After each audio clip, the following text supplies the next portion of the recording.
The warning came through every communication system in the galaxy at the same time. It was not a message anyone expected. It was not a message anyone wanted to hear. Bhatti 180 had left Earth's orbit. In the Great Council chambers of Zerthon Prime, the assembled leaders of 47 species stood in complete silence. The holographic display showed a simple trajectory line extending from the small blue planet in the outer spiral arm toward the core worlds. No one spoke. No one moved. Commander Vexlar of the Korthian Defense Fleet felt his 3 hearts beat faster. He had lived for 270 cycles. He had fought in the border wars. He had survived the plague of Andros. But nothing in his long life had prepared him for this moment. A human ship was coming. The humans had been discovered only 30 cycles ago. When the first scout ships found their planet, the reports seemed like jokes. The species lived on a death world. Their planet had weather that could kill in minutes. Their oceans were filled with poison salt. Their atmosphere had violent storms that destroyed everything in their path. Earthquakes shook their ground without warning. Yet the humans built their cities anyway. But that was not the worst part. The humans themselves were the real problem. They were predators. Their eyes faced forward like hunters. Their bodies were built for endurance and violence. They ate other living things. They had evolved through constant struggle and competition. Every other species in the galaxy had evolved as prey animals or peaceful gatherers. The humans were different. They were dangerous. When the Galactic Council made first contact, they had been careful, very careful. They sent diplomats with heavy security. They kept their distance. They watched everything the humans did. The humans seemed friendly enough. They smiled and shook hands and shared food. They talked about peace and cooperation. They seemed excited to meet other intelligent life. But the council members who visited Earth came back changed. They had seen things that worried them deeply. Human cities were organized like military camps. Every human learned to fight as children. They called it sports. Human entertainment was full of violence and conflict. They called it drama. Human history was an endless series of wars and struggles. They called it progress. The council debated for many cycles. What should they do about humanity? Some wanted to share all their knowledge and technology. Others wanted to quarantine the entire planet. The debate went on and on. Then the humans built Bhatti 180. No one knew what Bhatti stood for. The humans refused to say. They just smiled when asked. That smile made everyone nervous. The ship was not large by galactic standards. It was actually quite small, only 400 meters long. The council's scout ships were bigger, but something about Bhatti 180 was wrong. The humans had built it in complete secrecy. They had used materials that did not match any known technology. When scanners tried to penetrate its hull, the readings came back scrambled. Ambassador Tel Shan from the Quillian Concordat had visited the construction site. She reported back to the council with trembling voice stalks. The humans had been polite. They had given her a tour. They had explained that Bhatti 180 was an exploration vessel, nothing more. Just a ship to visit nearby stars and make friends. But Tel Shan had seen the eyes of the human engineers. She had seen the way they moved around their creation. They looked at Bhatti 180 the way a mother looks at her child, with pride, with protection, with love, and with something else, something that made Tel Shan's skin change colors in fear. The humans looked at their ship like it was a weapon they hoped they would never need to use. The Galactic Council sent a formal request. They asked the humans to allow a full inspection of Bhatti 180 before it launched. The humans politely declined. They said the ship contained proprietary technology. They said they had a right to privacy. They said the council was welcome to track the ship's journey through open space, but the interior would remain closed. The council debated again. Some species wanted to use force. The Dravian Empire offered to send ships to blockade Earth. But cooler minds prevailed. Humanity had not broken any laws. They had the right to build whatever they wanted in their own space. And besides, what could one small ship really do? That was 20 cycles ago. Bhatti 180 had launched with a crew of only 12 humans. It had traveled slowly at first, visiting nearby star systems. It had made contact with mining colonies and trading posts. The humans aboard were friendly and polite. They traded fairly. They shared stories. They took pictures. They seemed harmless. But everywhere Bhatti 180 went, strange things happened afterward. Mining equipment worked better. Sick colonists got healthy. Pirates stopped raiding certain routes.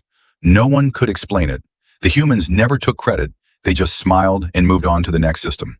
Now Bhatti 180 was coming to the core worlds, the heart of galactic civilization, where the council met and made decisions, where the most powerful species lived. And the timing was very bad.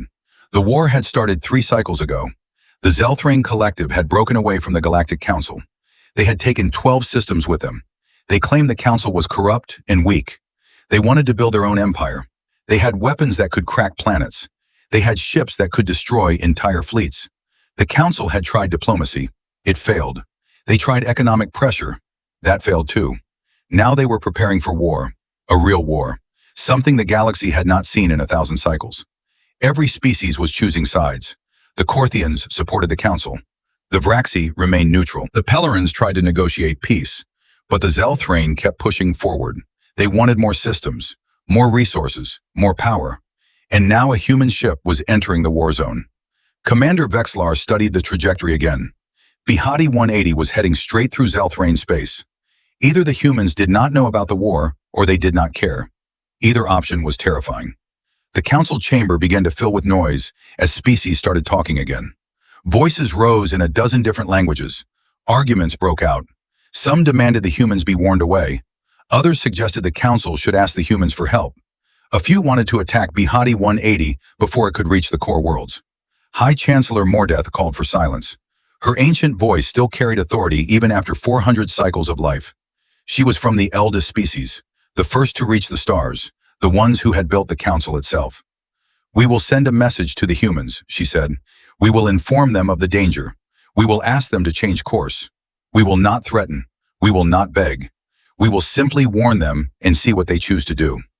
The message was sent through the fastest channels. It would reach Bhatti 180 in 2 standard cycles. The response came back in 1. It was a single word in the human language, English. The translators worked for several minutes to find the right meaning. When they finally displayed the word, every being in the council chamber felt their blood run cold. The word was acknowledged. Not "we will turn back," not "we need help," not "we did not know," just acknowledged. The humans were coming anyway. Commander Vexlar left the council chamber and returned to his ship. He had orders to intercept Bhatti 180 if necessary. He hoped it would not be necessary. He gathered his best crew and prepared to move. As his ship pulled away from the station, he looked at the star charts one more time. In 3 cycles, Bhatti 180 would cross into Zelthrain space. In 5 cycles, it would reach the disputed zone, where fighting was already happening. In 7 cycles, it would arrive at the core worlds. If the humans survived that long, Vexlar had a feeling he was about to find out what Bhatti really meant, and he was not sure the galaxy was ready for the answer. The Zelthrain patrol found Bhatti 180 exactly where their sensors said it would be. 3 warships dropped out of faster-than-light travel and surrounded the small human vessel. They were not taking chances. Captain Zarkoth commanded the patrol from his flagship, the Blood Talon. He was a veteran of 20 campaigns. His crew had destroyed more ships than most captains would see in a lifetime. He looked at the human vessel on his display screen and felt nothing but contempt. "Scan it," he ordered. His sensor officer worked the controls. "Captain, the scans are being deflected. I cannot penetrate the hull." Zarkoth's faceplates shifted in annoyance. "Open a communication channel." The human ship responded immediately. A face appeared on the screen. It was female, with dark skin and short hair. She wore a simple gray uniform with no visible weapons. She smiled. "Hello," she said. "I am Captain Chen of the Earth vessel, Bhatti 180. How can we help you?" Zarkoth leaned forward. "You are in Zelthrain collective space without permission. This is a military zone. You will power down your engines and prepare to be boarded." Captain Chen's smile did not change. "We are on a peaceful mission of exploration. We have not violated any territorial claims. According to the Galactic Navigation Treaty of 8742, civilian vessels have the right to pass through claimed space as long as they do not interfere with local operations." "The treaty does not apply during wartime," Zarkoth said. "Power down now or we will disable your ship." "We have no weapons," Chen said calmly. "We pose no threat to your operations. We are simply passing through." Zarkoth made a gesture. His weapons officer armed all the ship's guns. Enough firepower to turn Bhatti 180 into dust. "You have 30 seconds. Chen looked at something off screen. She nodded slightly. Then she looked back at Zarkoth. "Captain, we really do not want any trouble, but we cannot allow you to board our ship. We will be continuing on our course. I suggest you let us pass." Zarkoth laughed. It was a harsh sound that his species made when they found something absurd. "You suggest? You are one small ship. I have 3 warships. I could destroy you in seconds." "Yes," Chen agreed. You could try. Something in her tone made Zarkoth pause. He had been in many battles. He had faced enemy commanders who threatened and cursed and begged. He had never heard one speak with such quiet confidence when facing certain death. Fire a warning shot across their bow, he ordered. His weapons officer fired. A plasma bolt streaked through space, passing just meters from Bhatti 180's hull. It was close enough to show what would happen if they fired to kill. The human ship did not move, did not power up shields, did not try to run. It just sat there in space. Your warning shot has been noted, Chen said. We will be proceeding now. Please move your ships. We do not want to damage them. Zarkoth felt his anger rising. This human was either incredibly brave or incredibly stupid. Weapons officer, target their engines. Disable them. Yes, Captain. The weapons fired. Multiple plasma bolts crossed the space between the ships. They should have torn through Bhatti 180's engines and left it drifting in space. Instead, something impossible happened. The bolts simply stopped. They hit something 5 meters from Bhatti 180's hull and disappeared. Not deflected, not absorbed. They just vanished as if they had never existed. Zarkoth stared at his display. What just happened? His sensor officer was frantically checking instruments. Captain, I do not know. The shots just stopped. There is nothing there. No shield, no barrier, nothing we can detect. Fire again. Full barrage. All weapons. The Blood Talon and its 2 escort ships opened fire. Dozens of plasma bolts and missiles streaked toward the human ship. The amount of energy released could have destroyed a space station. Every single shot vanished exactly 5 meters from Bhatti 180's hull. The human ship still did not move. Captain Chen was still smiling on the screen. Are you finished? She asked politely. Zarkoth felt something he had not felt in many cycles. Fear. Real fear. What kind of shield is that? It is not a shield, Chen said. At least not in the way you understand shields. Captain, I am going to be honest with you. We really are on a peaceful mission. We have no desire to fight, but we also cannot be stopped. We have tried to be polite. We have tried to avoid conflict, but you are forcing our hand. You dare threaten me? Not a threat, just a fact. Chen looked at something off screen again. You have 2 options. You can move your ships and let us pass, or you can continue to attack us. If you choose the second option, we will have to respond, and you will not like our response. Zarkoth's pride would not let him back down. No human would threaten a Zelthrane warship. Bring us closer. Ram that ship if we have to. The Blood Talon moved forward. Its massive bulk accelerated toward Bhatti 180.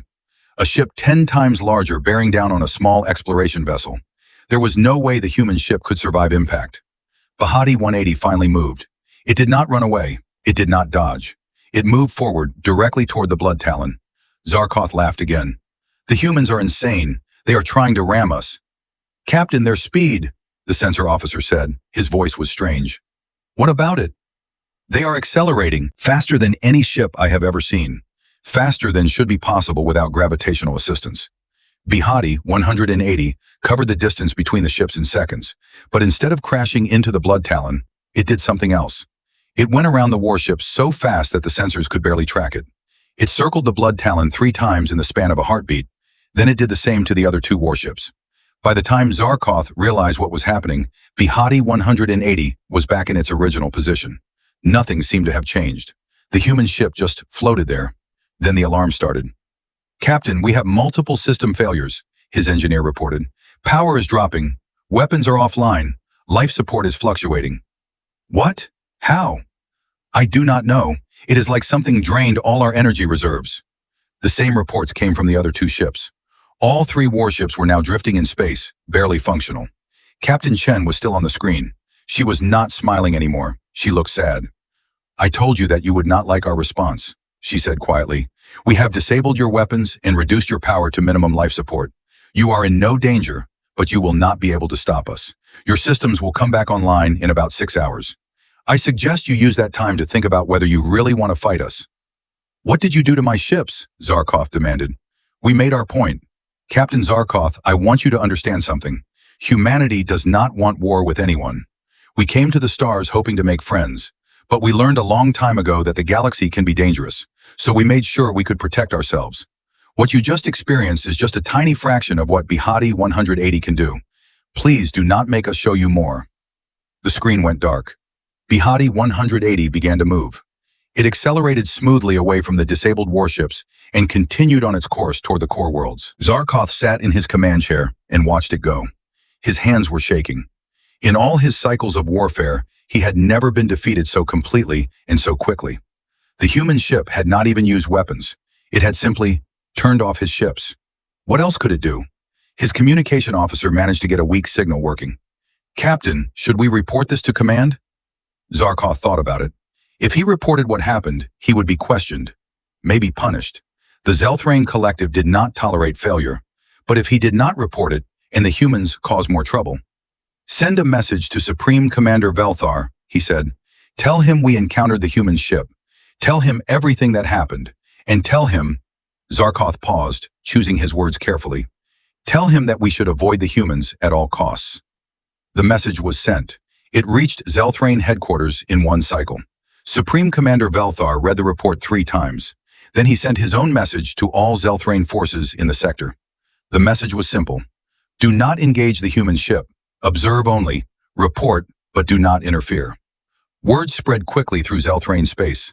The humans had a ship that could not be damaged and could disable warships without firing a shot. Patrols began to avoid areas where Bhatti 180 might appear. Commanders made excuses to redirect their ships away from the humans' course. No one wanted to be the next Captain Zarkoth. On board Bhatti 180, Captain Chen sat in her chair and let out a long breath. Her hands were shaking slightly. She hid them under her console. "That went better than expected," said her first officer, Lieutenant Okonkwo. Chen shook her head. "We just made an enemy of the Zelthrain Collective. They made themselves our enemy when they tried to stop us. Maybe, but now they know we are not defenseless. That changes everything." Chen looked at the star charts. "How long until we reach the disputed zone?" 2 cycles at current speed. The real fighting is happening there. The Zelthrain and the Council forces are both active. It will not be like dealing with a patrol. There will be fleets. Okonkwo nodded. "Do you think they will let us pass?" Chen was quiet for a moment. She thought about the orders she carried. The real reason Bhatti 180 had been sent into the core worlds. The mission that even most of her crew did not know about. "No," she said finally. "I do not think they will. And when they do not, we will have to show them what Bhatti really stands for." "And what does it stand for?" Chen smiled. It was not a happy smile. "Big humans always think they intimidate, but we will teach them otherwise." Commander Vexlar watched the long-range sensors with growing worry. Bhatti 180 had just entered the disputed zone, the area of space where the Galactic Council forces and the Zelthrain Collective were actively fighting. Ships were destroyed here every day. Entire colonies had been evacuated. It was the most dangerous place in the galaxy, and the humans were flying straight into it like they were on a sightseeing tour. His communication officer looked up from her station. "Commander, we are receiving a priority message from the Council. They want us to intercept the human ship and escort it to safety." "Escort it to safety?" Vexlar made a sound that might have been a laugh. "Have they not heard the reports from Zelthrain space? That ship does not need our protection. The Council believes the humans may not understand the danger. They think Bhatti 180 stumbled into the war zone by accident." Vexlar looked at his tactical officer. "Do you believe that?" The tactical officer, a young Korthian named Selmar, shook his head. "No, Commander. The humans filed a flight plan 16 cycles ago. They knew exactly where they were going." "My thoughts exactly." Vexlar stood up from his command chair. "Set an intercept course. Maximum speed. If we are going to play escort, we should at least try to catch up to them first." His ship, the Righteous Blade, was one of the fastest vessels in the Council fleet. It could outrun most warships and match speeds with scout ships. But when they tried to catch Bhatti 180, they found something disturbing. The human ship was faster. Much faster. "How is that possible?" Vexlar demanded. "They are not even using visible engines. Where is the propulsion coming from?" Selmar studied his readings. "Commander, I am detecting gravitational anomalies around their ship. It is like they are... I do not know how to describe it. It is like they are making space itself move." "That is impossible. That would require technology far beyond anything the Council has developed." "Yes, Commander, that is what makes it so concerning." They chased Bhatti 180 for 3 hours before finally matching its position. Vexlar opened a communication channel. The same human face from the reports appeared. Captain Chen. She looked tired, but professional. "Commander Vexlar of the Korthian Defense Fleet," Vexlar said. "The Galactic Council has asked me to escort your ship to safety. You are entering an active war zone. Thank you for your concern, Commander, Chen said, but we are aware of the situation. We will be fine. With respect, Captain, you do not understand. Both sides are shooting at anything that moves. Your ship may have impressive technology, but in the middle of a battle, accidents happen. Chen nodded. I appreciate the warning, but our mission requires us to continue. What mission could possibly be worth flying into a war? Chen was quiet for a moment. Then she said, we are here to observe, to understand what is happening, and maybe if we can, to help stop it. Stop it? Captain, this war has been brewing for cycles. The Zelthrain Collective will not negotiate. The Council cannot back down. This will only end when one side surrenders. Maybe, or maybe there is another way. Chen looked at something off screen. Commander, we are detecting multiple ships ahead, both Council and Zelthrain forces. It looks like a battle is about to start. Vexlar checked his own sensors. She was right. 2 fleets were converging on their position. 20 Council ships against 15 Zelthrain vessels. It would be a brutal fight. Captain, you need to turn back now, Vexlar said urgently. If you stay here, you will be caught in the crossfire. We will take that risk. This is not a risk, it is suicide. Before Chen could respond, both fleets opened fire. Plasma bolts and missiles filled the space between them. Ships on both sides began to explode. The battle was happening all around them. The Righteous Blade's shields flared as a stray shot hit them. Vexlar gripped his chair as the ship shook. Get us out of here, he ordered. Fall back to minimum safe distance. But Bhatti 180 did not fall back. It flew forward, directly into the center of the battle. What are they doing? Selmar shouted. Vexlar watched in horror as the small human ship entered the killing zone. Hundreds of weapons were firing. Ships were exploding. The space between the fleets was filled with debris and energy blasts. Nothing could survive in there. But Bhatti 180 did survive. Just like before, every shot that came near the human ship simply vanished. Plasma bolts disappeared. Missiles evaporated. Even debris seemed to flow around them. It was like the ship existed in a bubble of safety while chaos raged everywhere else. Then Bhatti 180 did something that made every sensor operator in both fleets question their instruments. It stopped dead in the center of the battle, just hung there in space, motionless. And then it began to glow. A soft, blue light emanated from the hull. It was not bright at first, just a gentle shimmer, but it grew stronger, brighter. Within seconds, Bhatti 180 was blazing like a small star. The light expanded outward in a sphere. It moved slowly but steadily, growing larger and larger. When the light touched the first Council ship, its weapons simply shut down. The ship did not explode, did not lose power. Its weapons just stopped working. The crew was safe. Life support continued, but every gun, every missile launcher, every offensive system went dark. The light kept expanding. A Zelthrain destroyer tried to run. It fired its engines at maximum power, but the light caught it anyway. Its weapons died, just like the others. Ship after ship fell silent as the blue light washed over them. Council vessels and Zelthrain vessels alike. Within minutes, every warship in the area was drifting. Intact, crews alive, but completely unable to fight. The light faded as quickly as it had appeared. Bhatti 180 stopped glowing and returned to its normal appearance. The communication channels exploded with chatter. Captains demanding to know what happened. Engineers reporting system failures. Crew members panicking. Vexlar's ship had been far enough away to avoid the effect. He stared at the scene in front of him. 35 warships, millions of tons of weapons, some of the most advanced military technology in the galaxy. All of it rendered useless by one small, human ship. His communication officer spoke in a whisper. Commander, we are receiving a transmission from Bhatti 180. They are broadcasting to all ships in the area. Put it through. Captain Chen appeared on every screen in every ship. Her face was calm but serious. Attention all vessels, she said. We have temporarily disabled your weapon systems. You are in no danger. Your ships are fine. Your crews are safe. But you will not be able to fight for approximately 12 hours. Angry voices immediately started shouting through the channels. Threats, curses, demands. Chen waited for them to quiet down. When they did not, she spoke anyway. Her voice somehow cut through all the noise.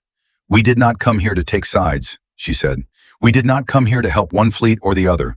We came here because this war is wrong. Both sides. All of you.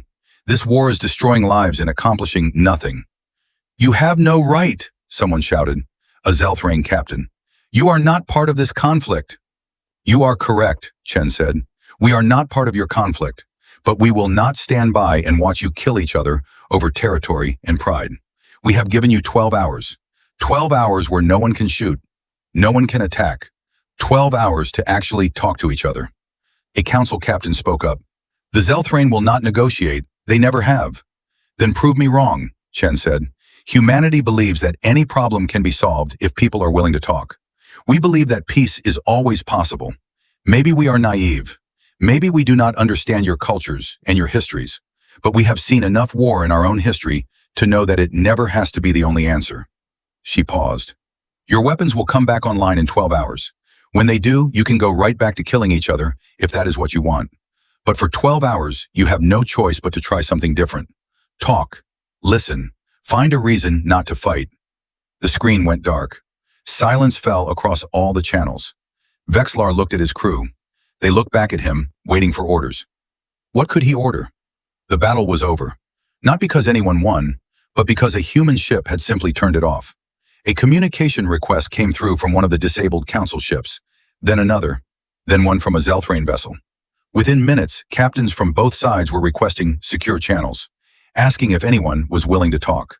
Vexlar watched it happen. Against all logic, against all expectations, the war was pausing, because humanity had forced it to. On board Bhatti 180, Captain Chen sat down heavily in her chair. Her hands were shaking again. Lieutenant Okonkwo brought her a cup of water. That was risky, he said. Everything about this mission is risky. Do you think they will actually talk? Chen looked at the sensors. She could see the communication links forming between ships that had been trying to kill each other minutes ago.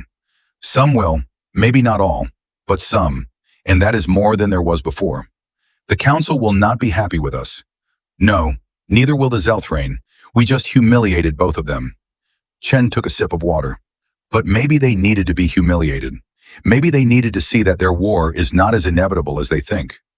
And if they start fighting again when their weapons come back? Chen looked at her first officer. Her eyes were hard. Then we will have to consider more permanent solutions. But let us hope it does not come to that. Okonkwo nodded. He looked at the navigation console. We still have not reached the core worlds. That was the original mission. I know, but the mission has changed. We cannot just observe anymore. We have to act, even if it means making the entire galaxy afraid of us. Are you sure humanity is ready for that? Chen smiled sadly. No, but Bhatti 180 was not built for a humanity that was ready. It was built for a humanity that might need to do the impossible. And right now, stopping this war seems pretty impossible. She turned back to her console. Outside the ship, 2 fleets floated in silence, unable to fight, forced to talk. It was not peace, not yet, but it was a start. And sometimes, a start was all you needed. High Chancellor Mordeth had lived for 400 cycles. She had seen empires rise and fall. She had witnessed first contact with 17 species. She had negotiated peace treaties that lasted centuries. But she had never felt as helpless as she did right now. The emergency session of the Galactic Council was in chaos. Representatives from 47 species were all shouting at once. Some praised the humans for stopping the battle. Others demanded they be punished for interfering. Many just wanted to know what kind of technology could disable an entire fleet without destroying anything. Mordeth struck her ceremonial staff against the floor 3 times. The sound echoed through the chamber. Slowly, the voices quieted. We will have order, she said. Her voice was old, but still strong. Or I will clear this chamber and make all decisions myself. The threat worked. Everyone sat down. Now, Mordeth continued, we must address the reality of our situation. A human ship has demonstrated technology that surpasses anything we possess. It has entered our war and changed the rules. We can argue about whether this was right or wrong later. First, we must decide what to do about it. Ambassador Tel Shan from the Quillian Concordat stood up. Her voice stalks quivered as she spoke. High Chancellor, I propose we invite the humans to this council. If they have the power to stop our war, perhaps they also have the wisdom to help us end it.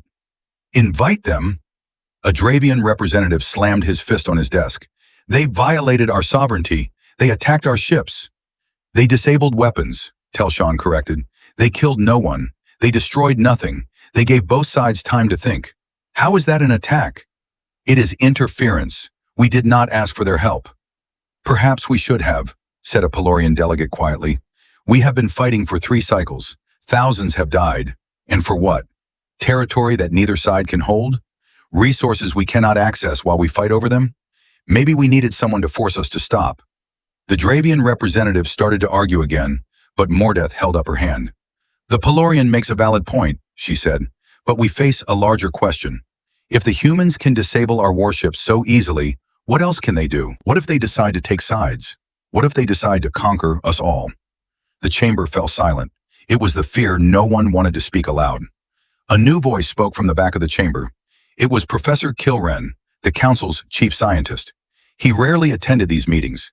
His presence meant something important needed to be said. High Chancellor, he said, I have been studying all available data on Bhatti 180, the sensor readings, the reports from Captain Zarkoth, the recordings from Commander Vexlar, and I have reached a conclusion that I believe you all need to hear. Speak, Professor. Kilren moved to the center of the chamber. He activated a holographic display. Images of Bhatti 180 appeared, along with technical readouts. What the humans have created is not just advanced technology, he said. It is something fundamentally different from anything we understand. When they disable weapons, they are not using energy weapons or electromagnetic pulses. They are manipulating fundamental forces, gravity, space-time itself, perhaps even quantum fields. Is such a thing possible? Someone asked. For us? No, we do not have the theoretical framework to even attempt it, but the humans clearly do. Kilren changed the display. It now showed Earth. Remember what we learned about the human homeworld? It is a death world, extreme weather, violent tectonics, dangerous wildlife. The humans evolved in constant danger. They learned to survive through innovation and adaptation. We know all this, the Dravian representative said impatiently. What is your point? My point is that humanity had to master their planet before they could leave it. They had to understand forces that we consider academic curiosities. Hurricanes, earthquakes, tsunamis, all of these are manifestations of enormous energy. Humans learn to predict them, to survive them, eventually to control them on small scales. Is it so surprising that they could scale up that knowledge to work in space? Mordeth leaned forward. Professor, are you saying the humans are more advanced than we thought? No, High Chancellor. I am saying they are advanced in different ways. We built our civilizations in safe environments. We developed technology for comfort and exploration. Humans built their civilization in a crucible. They developed technology for survival. Bhatti 180 is the result of that different path. It is a survival tool, a ship designed to protect itself in any situation. Then why did they build only one? Asked Telshan. If they can create such ships, why not build a fleet? Kilren smiled. That is the question that gives me hope, Ambassador. If the humans wanted to conquer, they would have built an armada.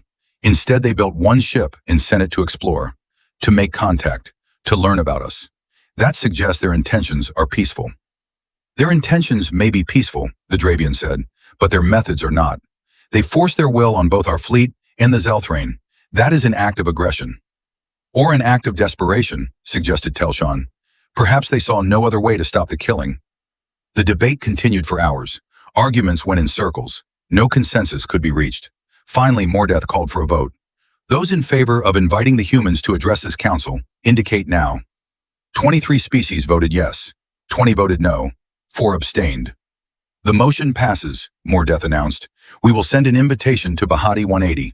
We will ask Captain Chen and her crew to come to the council chambers. We will hear what they have to say, and then we will decide how to proceed. The message was sent immediately. It reached Bhatti 180 within the hour. Captain Chen read the invitation 3 times. Then she called a meeting with her senior officers. They gathered in the small conference room, 12 humans, the entire crew of Bhatti 180. Each one had been chosen carefully for this mission. Each one knew what they had signed up for. Lieutenant Okonkwo spoke first. They want us to justify our actions. Of course they do, said Chief Engineer Rodriguez. We embarrass them. They need to understand why. Or they want to trap us, suggested Ensign Kim, the youngest member of the crew. Get us into their territory where they have control. Captain Chen shook her head. The Galactic Council does not work that way.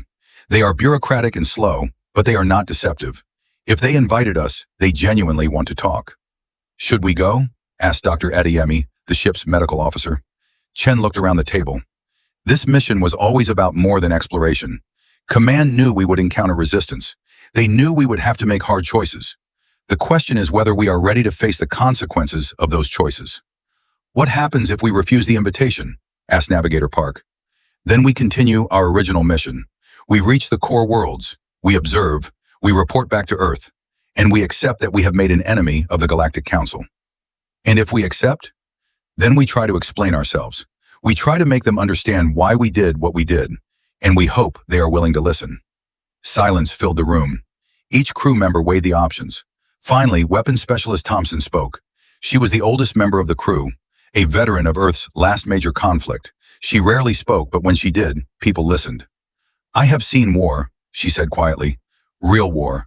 The kind where cities burn and millions die. We stopped that kind of war from happening here. We gave them a chance to choose something different. If we refuse to explain ourselves now, we are cowards. We cannot make a choice like we did and then hide from it. The others nodded. One by one, they agreed. Chen looked at each of them. All right, we accept the invitation, but we go in prepared. Rodriguez, I want all systems at peak performance. Thompson, I want contingency plans for every possible scenario. Park, plot 3 different escape routes from Council space. Everyone else, prepare for the possibility that this goes very wrong. Yes, Captain, they answered together. Chen composed a response to the Council's invitation. It was simple and direct. We accept your invitation. We will arrive at the Council chambers in 2 cycles. We look forward to speaking with you. Captain Chen, Bhatti 180. She sent the message and sat back in her chair. Okonkwo lingered after the others left. Do you think we made the right choice? He asked. I do not know, Chen admitted, but it is the choice I can live with. We have the most powerful ship in the galaxy. We can run from anyone, hide from anything, but that is not why we came out here. Why did we come out here? Chen smiled. To show the galaxy that humanity is ready to join it, not as conquerors, not as victims, but as equals who will not be pushed around, even if that means making some people angry. Some people? We shut down 35 warships. I think we made more than some people angry. Good. If they are angry, they are paying attention. And if they are paying attention, maybe we can teach them something. What could we possibly teach species that have been traveling the stars for thousands of cycles? Chen looked out the window at the stars. That being advanced does not mean you are right. That having power does not mean you should use it. And that sometimes the newest voice in the room has the most important things to say. She turned back to Okonkwo. Get some rest. The next few days are going to be difficult. He nodded and left. Chen remained alone in the conference room. She pulled up the classified files, the ones that only she and Earth Command had access to. The real reason Bhatti 180 had been built, the true purpose of this mission. The files contained information about humanity's future plans, about other ships like Bhatti 180 already in development, about the network of defense stations being built in Earth's solar system, about the weapons that could do far more than just disable ships. Humanity had not come to the stars unprepared. They had come ready for anything, ready to defend themselves, ready to make sure that no alien species would ever threaten Earth. But they had also come hoping that the galaxy would accept them, hoping that they could find friends instead of enemies, hoping that they would not have to use all the weapons they had prepared. Chen closed the files. She had made her choice. She would go to the council. She would explain. She would hope. But if hope failed, Bhatti 180 was ready for that too. Outside the ship, the stars shone in the darkness.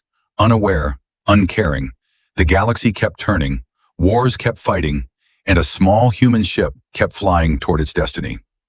Bhatti 180 arrived at the council station exactly on time.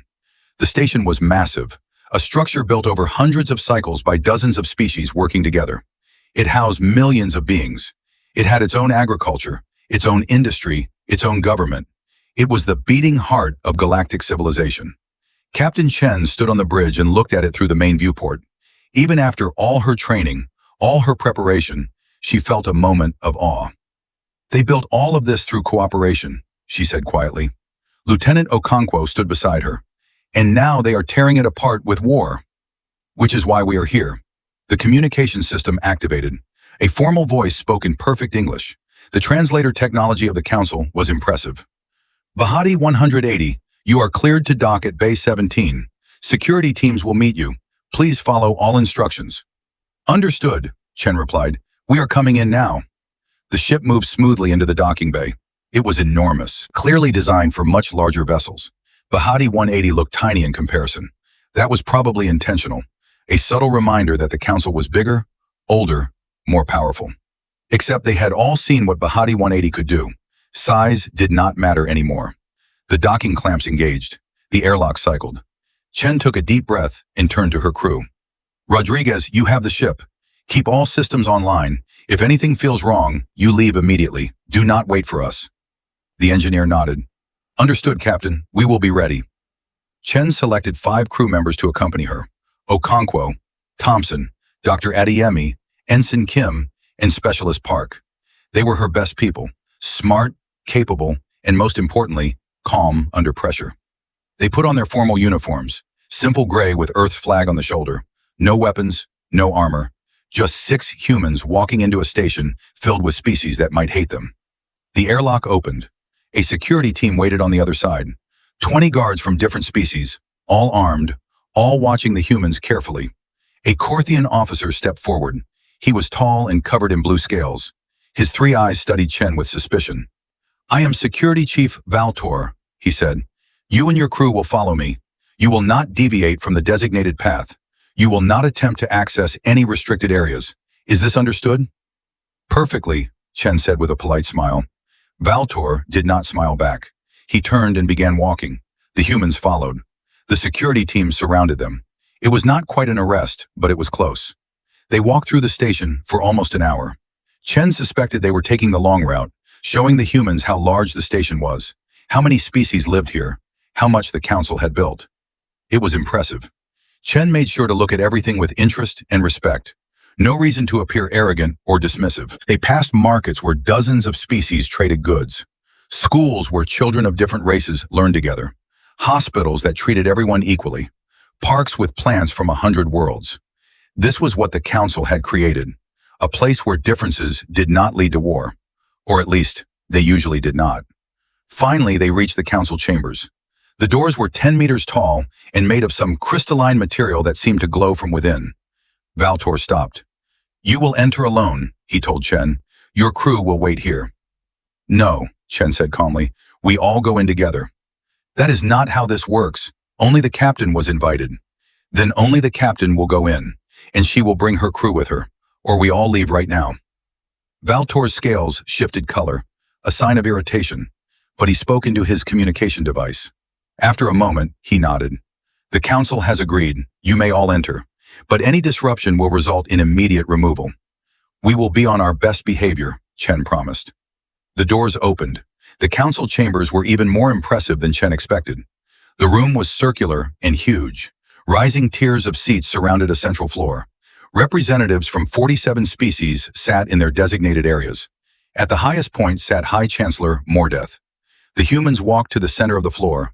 All eyes followed them. The silence was absolute. Mordeth spoke first. Her voice was amplified to fill the entire chamber. Captain Chen of Earth Vessel Bhatti 180, you stand before the Galactic Council to answer for your actions. Do you understand why you have been summoned? Chen stood straight. Her voice was clear and strong. I understand that our actions in the disputed zone have caused concern. I am here to explain those actions and answer any questions. You disabled 35 warships without permission or provocation. You interfered in a military conflict between 2 sovereign groups. You demonstrated technology that threatens the balance of power in this galaxy. These are serious matters. They are, Chen agreed, and we do not take them lightly. Then explain yourself, said the Dravian representative. His voice was harsh. Explain why we should not consider your actions an act of war. Chen took a breath. This was the moment. Everything depended on what she said next. We came to the stars hoping to find friends, she began. Humanity spent its entire history alone, fighting ourselves, killing ourselves, making the same mistakes over and over. When we finally developed faster-than-light travel, we thought meeting other species would change everything. We thought we would find wisdom, peace, a better way to live. She paused. Instead, we found that the rest of the galaxy was making the same mistakes we had made. Fighting over territory, killing over resources, repeating cycles of violence that accomplished nothing. And we realized that we could not just watch. We could not just observe and take notes while people died. So you took it upon yourself to interfere? Ambassador Telshawn asked. Her voice was not hostile, just curious. Yes, we did. Because we have seen where war leads. We know what happens when conflicts continue without end. Our planet almost destroyed itself, multiple times. We came very close to extinction. We only survived because eventually someone had the courage to say enough, to force peace when neither side would choose it on their own. The Pelorian delegate leaned forward. You are saying you forced peace on us? We gave you a chance at peace, Chen corrected.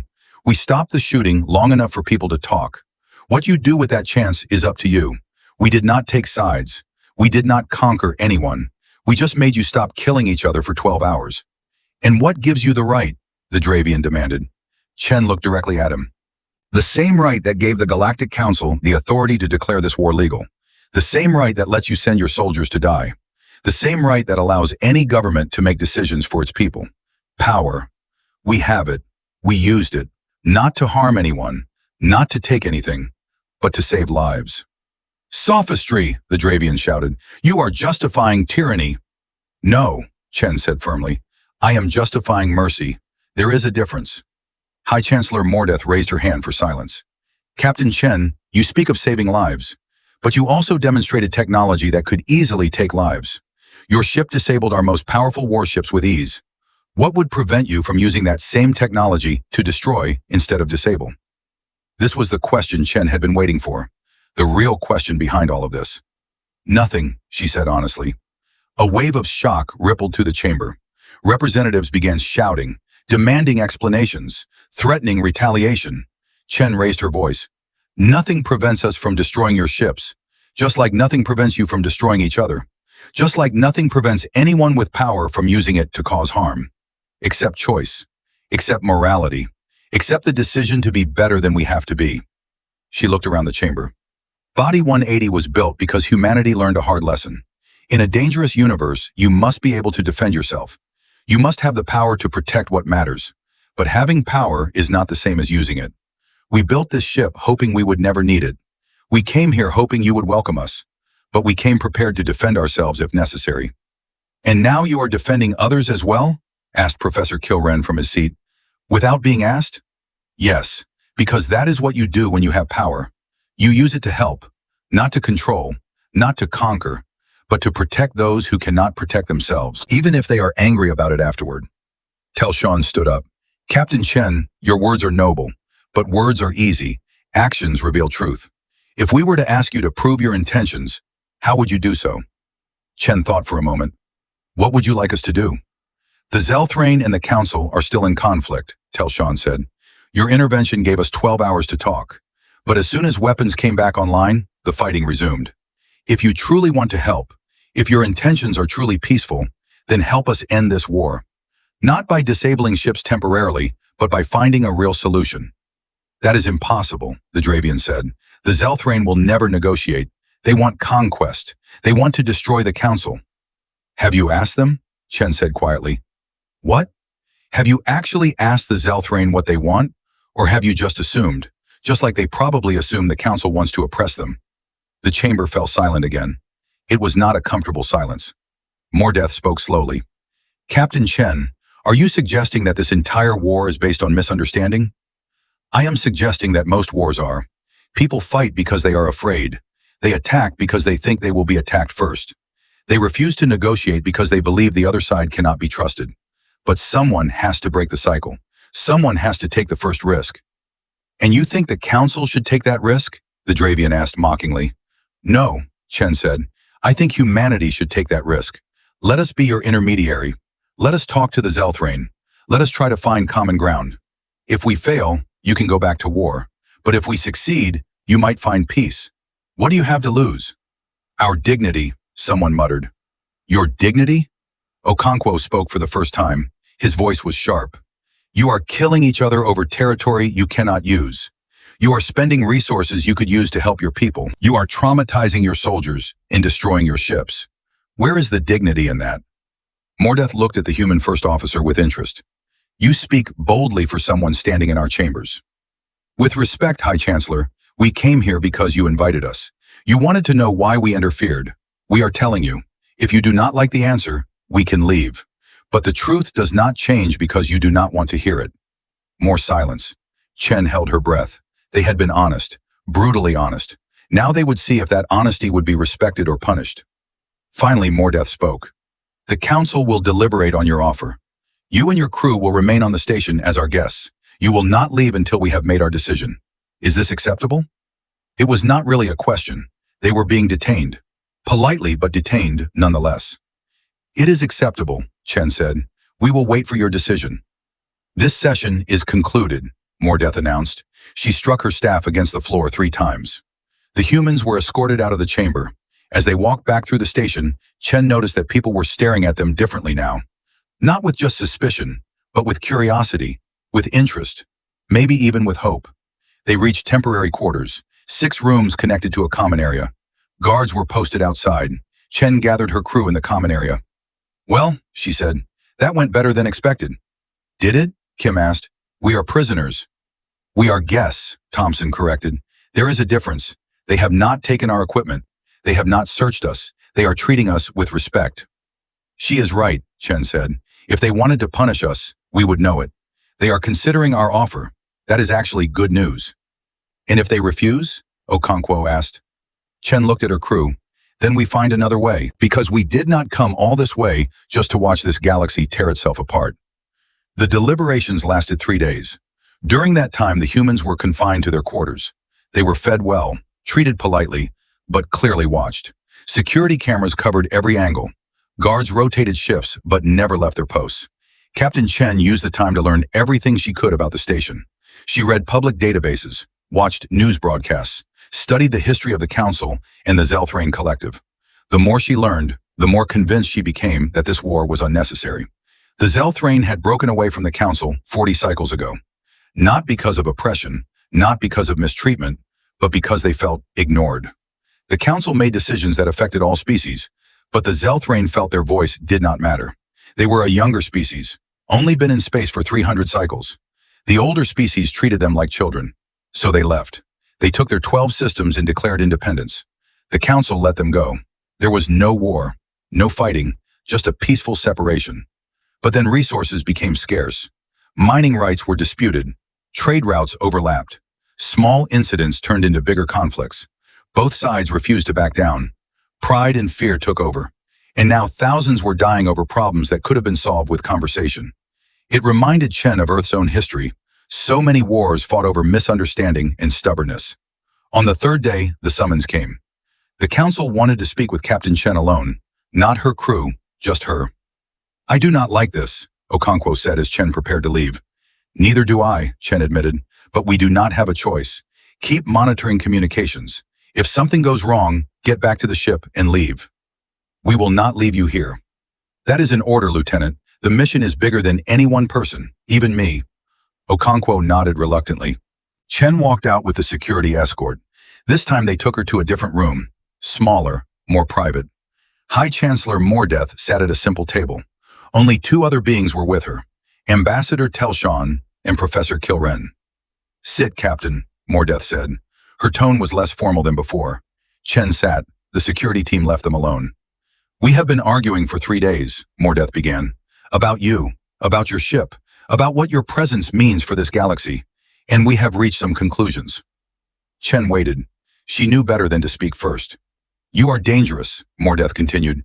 Your technology, your capabilities, your willingness to interfere, all of it makes you dangerous. Many council members want you expelled. Some want worse. They see you as a threat that must be contained. And what do you see? Chen asked quietly. Mordeth was silent for a moment. Then she said something that surprised Chen. I see my younger self. 400 cycles ago, I was like you. Idealistic, certain that I could make things better, convinced that the old ways were wrong and that someone needed to force change. What happened?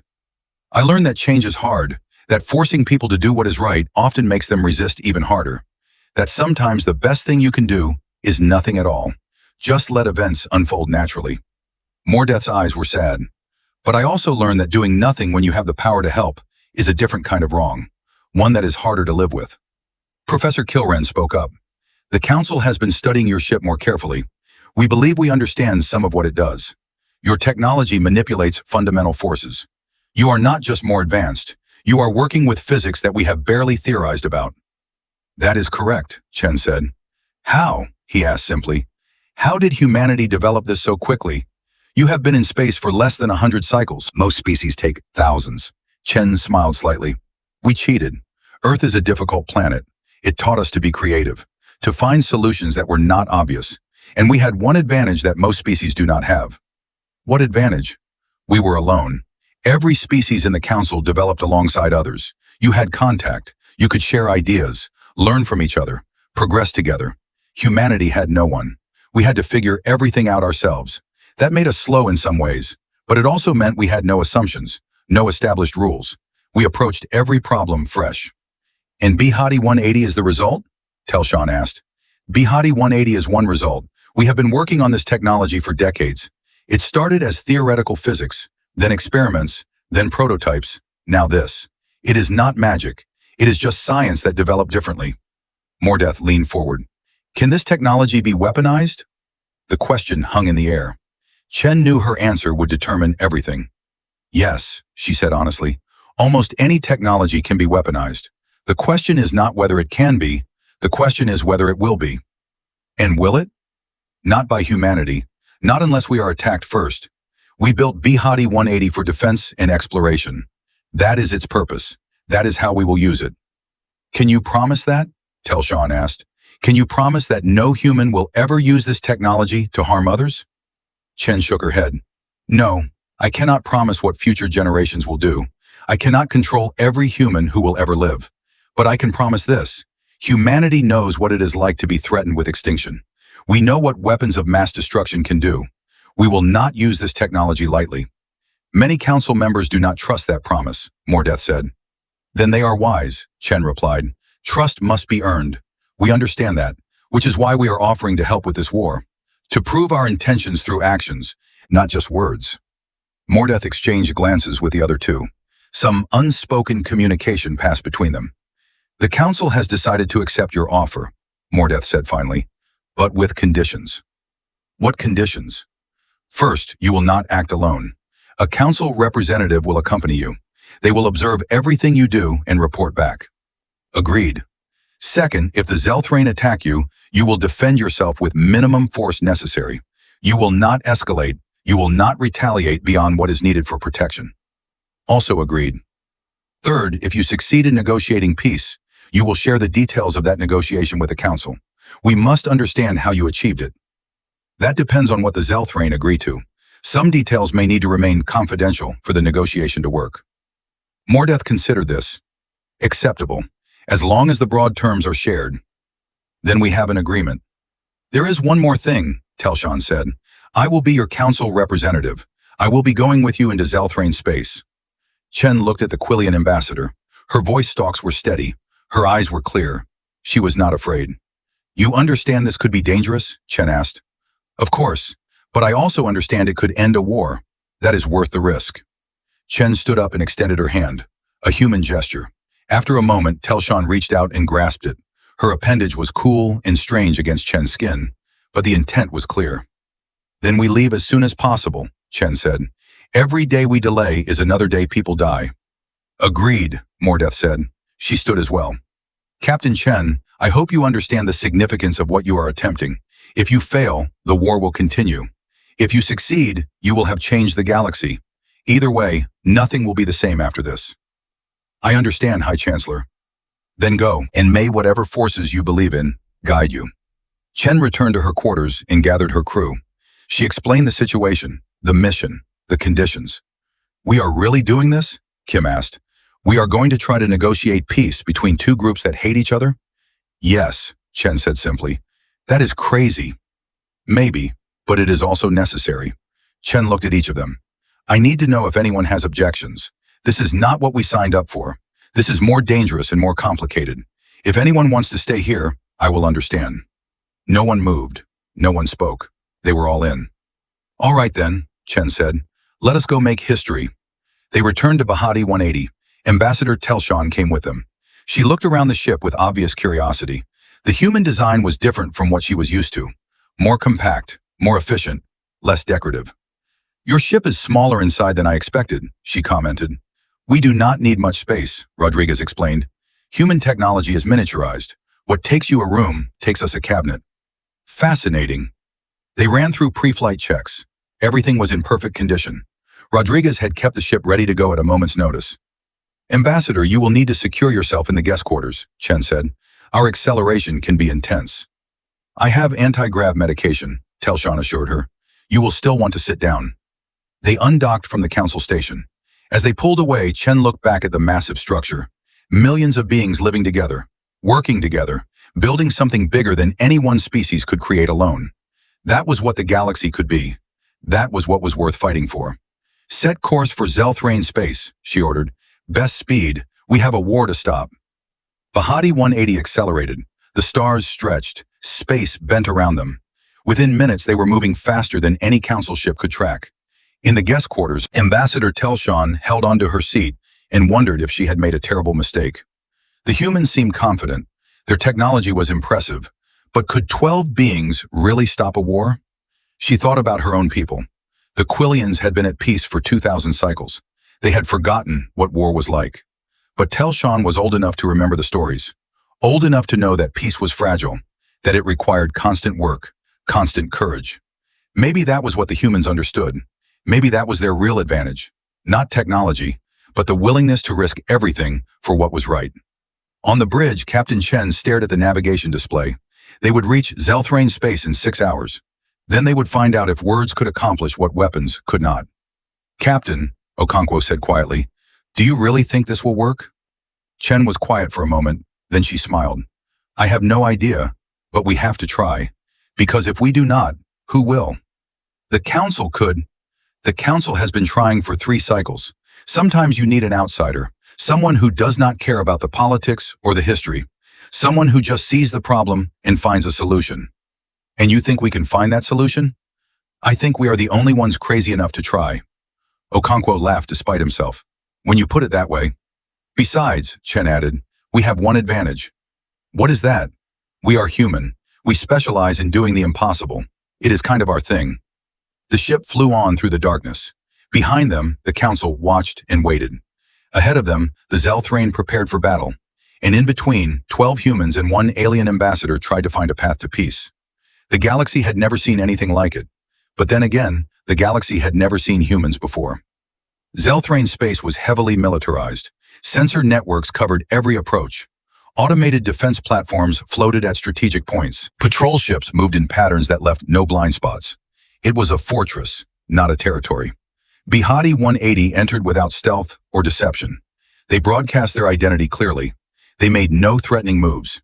They simply flew toward the Zelthrain homeworld at a steady pace. Within minutes, they were surrounded. 20 warships, twice as many as had intercepted them before. The Zelthrain were not taking chances this time. A face appeared on the main screen. It was different from any species Chen had seen before. The Zelthrain had smooth gray skin and 4 eyes arranged in a square pattern. Their mouths were wide and filled with sharp teeth. They looked dangerous. But Chen had learned long ago that appearances meant nothing. Human ship, the Zelthrain commander said. His voice was deep and harsh. You are trespassing in collective space. Explain your presence or be destroyed. I am Captain Chen of Bhatti 180. We are here on a diplomatic mission. We request an audience with your leadership. The commander's 4 eyes blinked in sequence. It looked like surprise. Diplomatic mission? The council sends humans to negotiate? Do they think we are fools? The council did not send us. We volunteered. We want to help end this war. Help? The commander laughed. It was a bitter sound. We heard about what you did, how you disabled both fleets. You think we need your help? I think everyone in this war needs help, Chen said calmly. People are dying. Resources are being wasted. And for what? Neither side is winning. Neither side can win, but both sides are losing. You understand nothing, the commander said. This war is about more than territory or resources. It is about respect. It is about being treated as equals instead of children. Then let us help you be heard. Let us help both sides understand each other. The commander studied Chen for a long moment. Then he spoke to someone off screen, a conversation Chen could not hear. Finally, he turned back. Supreme Commander Velthar will see you, but only you. Your crew stays on the ship. And if this is some trick, if you try anything, your ship will be destroyed. Understood, Chen said. She turned to her crew. Lieutenant Okonkwo, you have command. Standard protocols. Captain, going alone is dangerous. Everything about this mission is dangerous, but someone has to take the risk. She looked at Ambassador Telshan. Are you coming with me? Telshan's voice stalks quivered slightly, but she nodded. That is why I am here. They took a small shuttle to the Zelthrain flagship, the pride of Collective. It was an impressive ship, larger than most council vessels, covered in weapons, built for intimidation as much as combat. They were met by armed guards, silent and efficient. They were escorted through corridors that were darker than council ships, more angular. The Zelthrain aesthetic preferred shadows and hard edges. Supreme Commander Velthar waited in a command chamber. He was massive, easily twice the size of the guards. His 4 eyes glowed with intelligence and suspicion. The human captain, he said, his voice rumbled like thunder. And Aquilian ambassador. Interesting. Supreme Commander, Chen said respectfully, thank you for agreeing to see us. I agreed to nothing. I am simply curious why the species that humiliated both sides in this war thinks it can negotiate peace. He leaned forward. Tell me, human, why should I listen to anything you say? Because you want this war to end, Chen said simply. Velthar's eyes narrowed. Careful, human. You do not know what I want. Then tell me, what do you want? The question seemed to surprise him. He was quiet for a moment. Then he spoke, his voice softer than before. I want my people to be respected. I want the council to acknowledge that we are not inferior just because we are younger. I want our voice to matter as much as the eldest, or the Korthians, or any of the founding species. He stood up to his full height. But the council will never give us that. They will always see us as children. So we will take what they will not give. By fighting a war you cannot win? Telshan asked quietly. Velthar turned to her. Ambassador Telshan, I remember you. You visited our systems before the split. You were kind, respectful, one of the few council members who treated us as equals. I tried, Telshan said, but I also failed. I did not do enough to prevent this war. That is why I am here now, to try again. Words are easy, Ambassador. The council speaks of equality while acting with superiority. How is that different from any other time? Chen spoke up. It is different because this time, there is a mediator who has no stake in the outcome. We are not part of the council. We are not part of the collective. We have nothing to gain from this conflict. You have already gained plenty, Velthar said. You have shown the galaxy that you are powerful, that you cannot be ignored. Every species now knows that humanity has technology that surpasses theirs. You have made yourselves important. We did not want to be important, Chen said. We wanted to be helpful. There is a difference. Is there? Velthar walked closer to Chen. He towered over her, a deliberate intimidation. Tell me what you think you can accomplish that 3 cycles of war has not. Chen did not back away. She looked up at the massive commander and spoke clearly. I think I can get both sides in the same room. I think I can make them actually talk instead of just issuing ultimatums. I think I can help them see that they have more in common than they realize. And I think I can do this because I am not afraid of either side. You should be afraid of me. Why? You are a soldier, a leader, someone who cares about his people. That is not frightening. That is admirable. Chen paused. What is frightening is waste. Throwing away lives and resources for pride. Refusing to find solutions because you are too stubborn to try. That is what scares me. Velthar stared at her. His 4 eyes blinked in that strange sequence again. Then unexpectedly, he laughed. It was a real laugh, not bitter or mocking, just genuine amusement. You are either very brave or very stupid, human. I prefer brave, but I will accept either. Velthar sat down. He gestured for them to sit as well. The tone of the conversation shifted, less formal, more real. Tell me honestly, he said, do you truly believe peace is possible? I believe anything is possible if people try, Chen said. The question is whether you and the council are willing to try. The council will never give us what we want. What if you are wrong about what you want? Telshan asked. Velthar turned to her. Explain. You say you want respect, but what you are doing is demanding submission. You want the council to admit they were wrong, to acknowledge your superiority.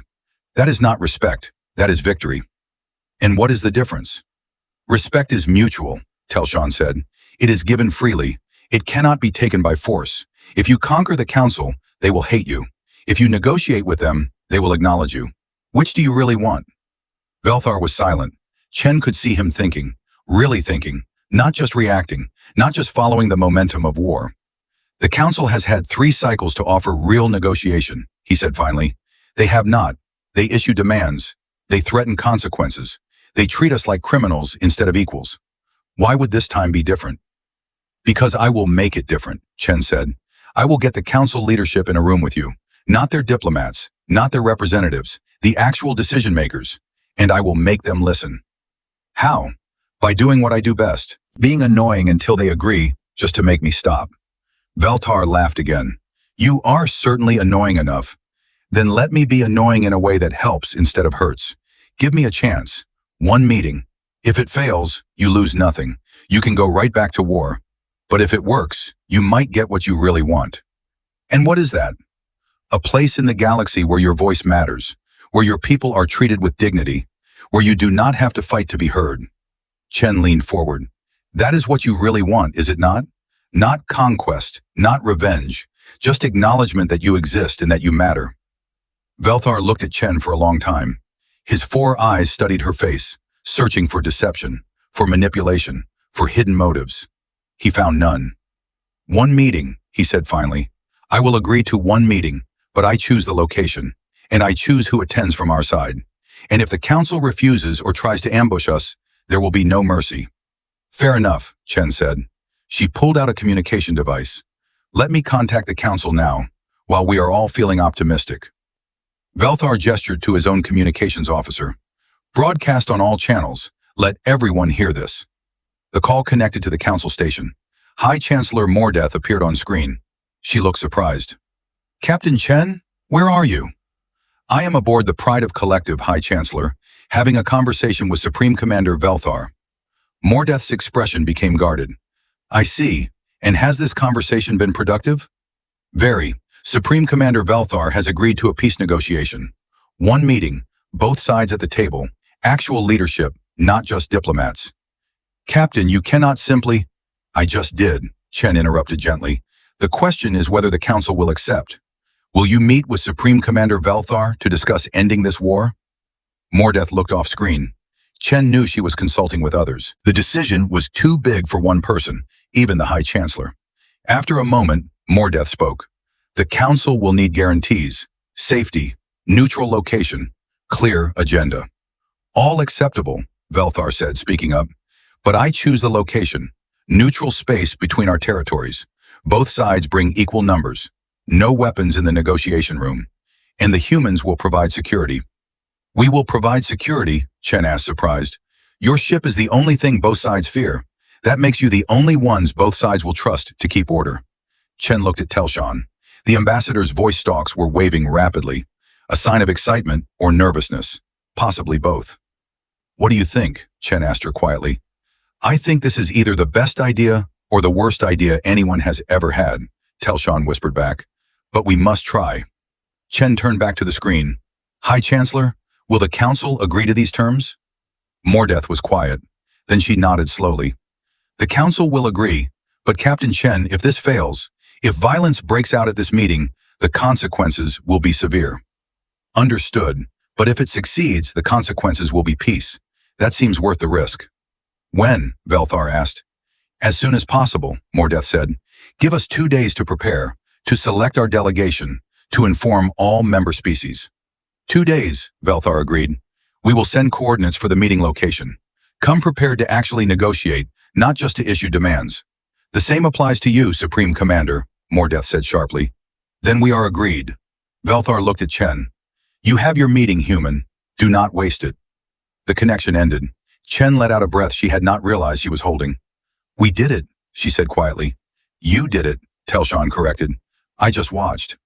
No, you said the right things. About respect versus victory. That made him think. That made him consider something besides war. Velthar stood up. You may return to your ship, Captain. Prepare for the meeting. And Captain, I hope you understand what you have started. If this fails, the war will become worse. Both sides will be more committed, more desperate, more willing to use extreme measures. I understand, Chen said, which is why we will not let it fail. They returned to the shuttle. As they flew back to Bhatti 180, Telshan spoke softly. Do you really believe we can do this? Yes, Chen said, because I have to, because the alternative is too terrible to accept. And if we fail? Then at least we tried, and maybe someone else will learn from our failure and find a way to succeed. They reached Bhatti 180. The crew was waiting anxiously. Well? Okonkwo asked as soon as they entered.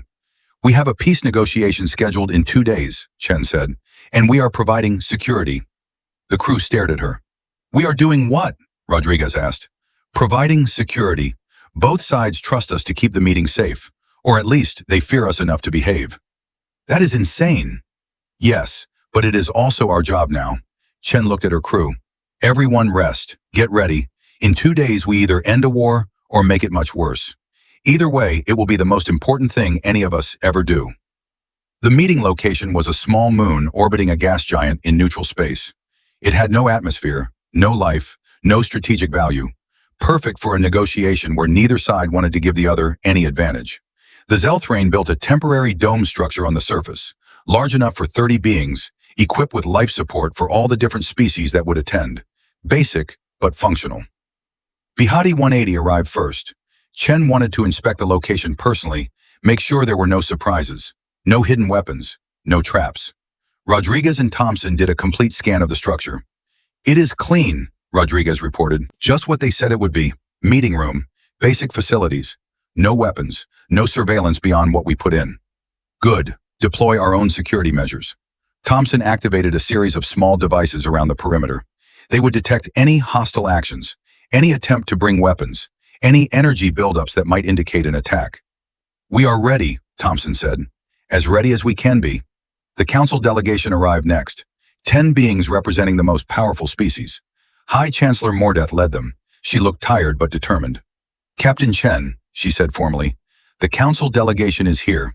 We have followed all agreed terms. No weapons, no guards beyond your own security. Thank you, High Chancellor. Please enter and make yourselves comfortable. Supreme Commander Velthar should arrive within the hour. The council delegates entered the dome. They looked uncomfortable. This was enemy territory to them. Even though it was neutral, even though they had agreed to come, being here felt wrong. Chen understood. Fear was like that.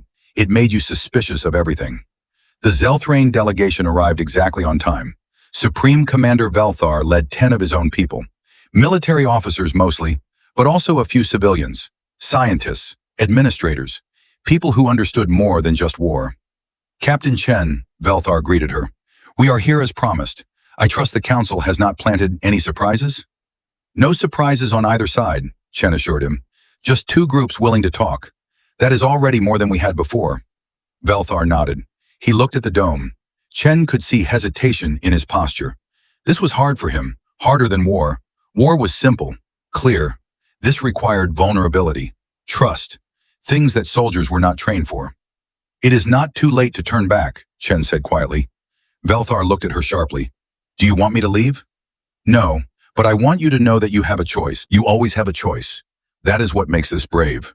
Velthar studied her face. Then he straightened his shoulders. Let us begin.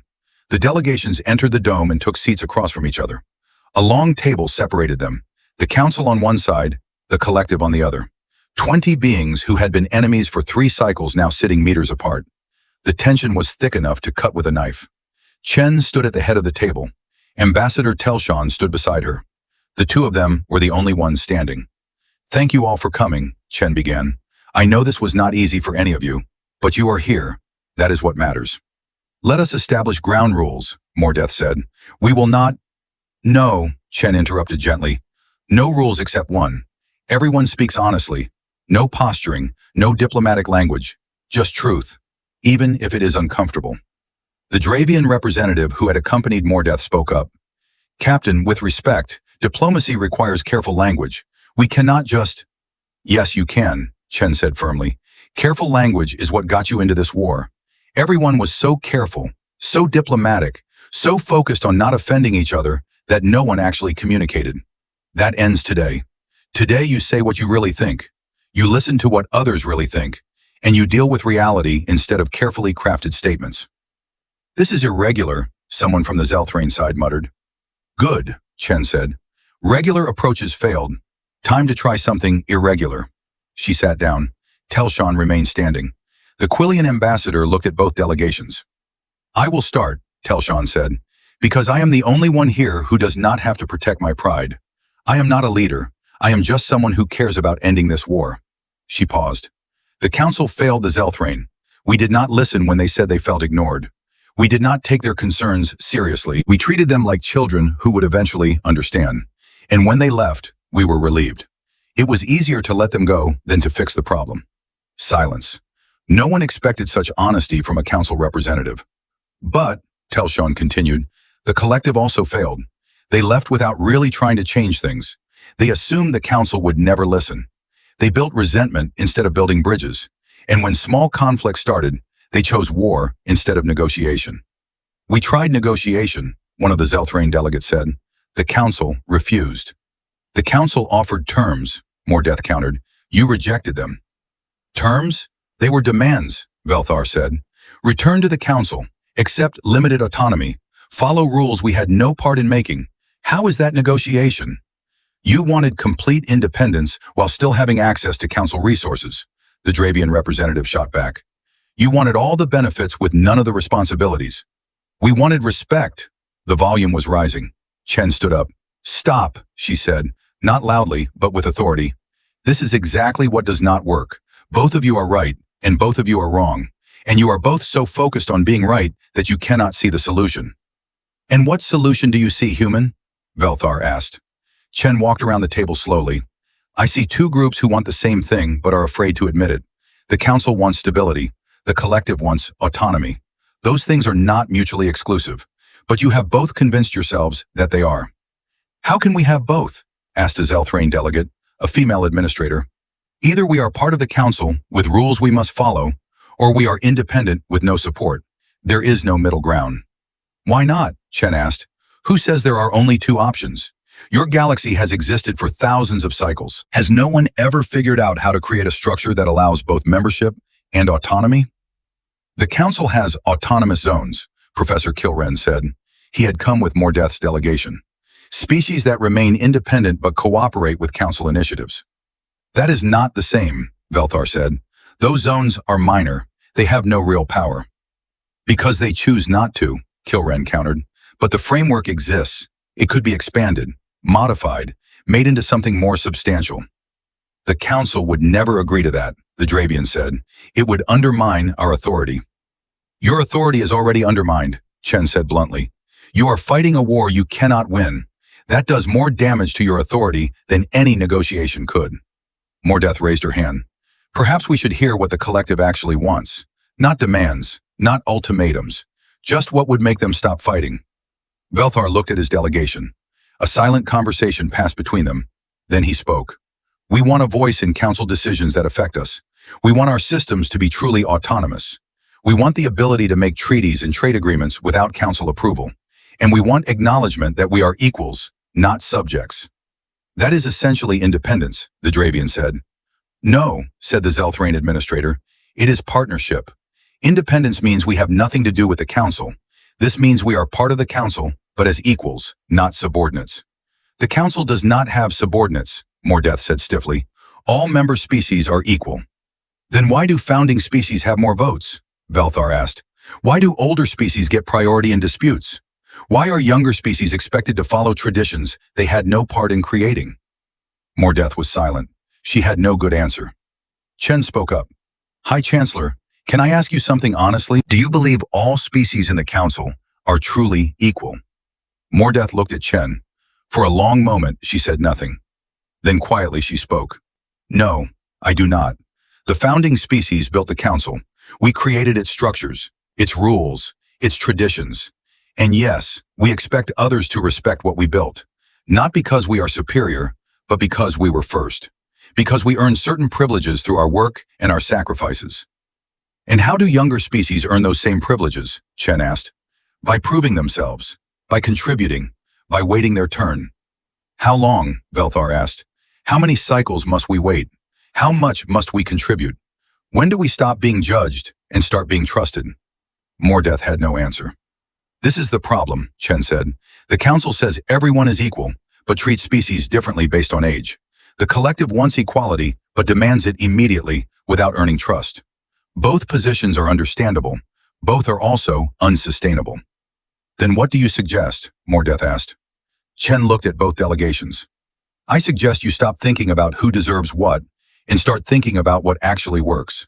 Create a new category of membership, something between full membership and autonomy. Call it associate status, or partnership level, or whatever you want. Let the Zelthrain have it. Let them prove it can work. And if it works, offer it to other species who want the same thing. That would change everything, the Dravian said. It would fracture the council.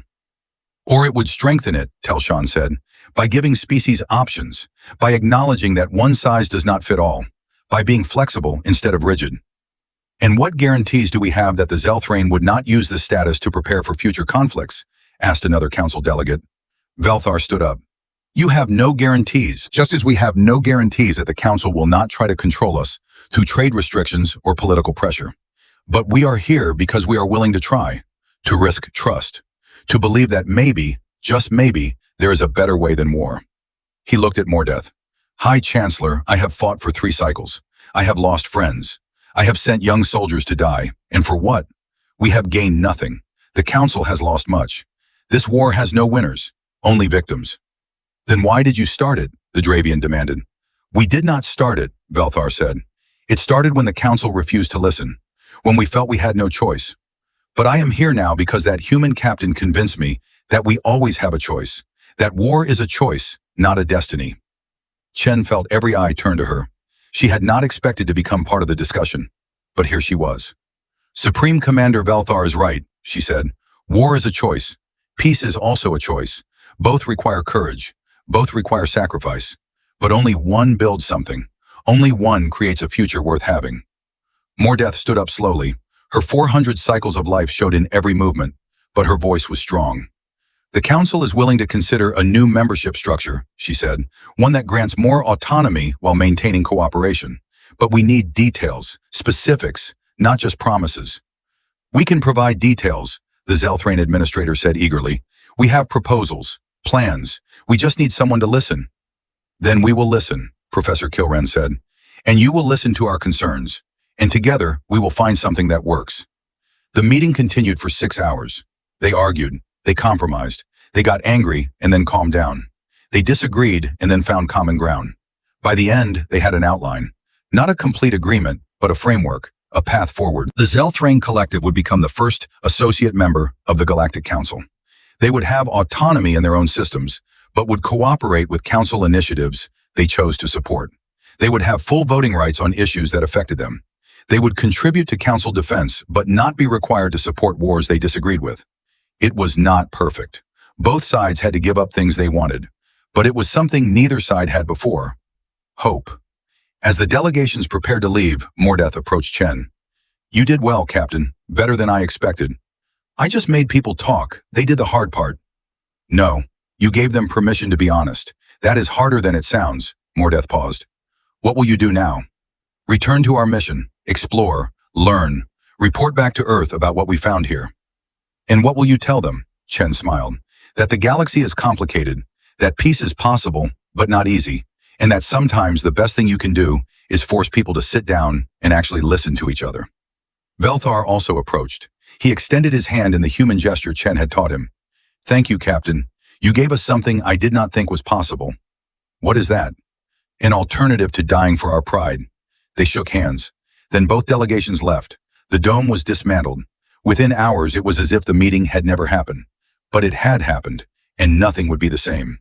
The news spread across the galaxy within hours. The war was over. Not through victory or defeat, but through negotiation, through compromise, through a framework that no one had considered before. Reactions were mixed. Some celebrated. Relief flooded through systems that had been preparing for the war to reach them. Families whose members had been fighting could hope to see them again. Trade routes could reopen. Resources could be redirected from weapons to more productive uses. Others were angry. Military commanders who had invested cycles in the war effort felt cheated. Politicians who had built their careers on anti-Zelthrain rhetoric had to backtrack. Species that had chosen sides now had to reconsider their positions. But most beings just felt tired. Tired of war. Tired of fear. Tired of the constant worry that the conflict would spread and consume everything. Bhatti 180 remained at the negotiation site for 3 more days. Chen wanted to make sure both sides followed through on their initial commitments, that fighting actually stopped, that the ceasefire held. It did. Not perfectly. There were incidents. A few hot-headed commanders tried to continue skirmishes, But both the Council and the Collective condemned these actions immediately. Within 2 days, even the hardliners had stood down. On the third day, Chen received an encrypted message from Earth. From Command. From the people who had sent her on this mission. She read it in private, then read it again. Then sat back in her chair and closed her eyes. Okonkwo found her like that an hour later. Captain, are you all right? Chen opened her eyes. Command sent new orders. What do they say? They want us to come home. They say the mission is complete. We proved that Bhatti 180 works. We established humanity's presence in the galaxy. We demonstrated our capabilities. Now they want us to return so they can analyze everything we learned. That makes sense. We have been gone for almost 6 cycles. They also want us to bring back samples of alien technology, detailed scans of Council and Zelthrane ships, information about their defenses, their capabilities, their weaknesses. Okonkwo's face changed. Captain, they want us to spy, to gather intelligence, to prepare for potential future conflicts. Chen looked at her first officer. They say it is just prudent preparation, that we need to be ready for anything, that helping broker peace does not mean we should be naive about security. What are you going to do? Chen stood up. She walked to the viewport and looked out at the stars. So many of them, so many possibilities. I am going to refuse the orders. Captain, you cannot. I can, and I will. We did not come here to prepare for war. We came here to make peace. If we start spying now, if we betray the trust we built, we destroy everything we accomplished. Command will not be happy. No, they will not. They might even relieve me of duty when we return, but I can live with that. I cannot live with turning friendship into deception. Okonkwo smiled. Then I guess we are both getting court-martialed, because I agree with you. You do not have to.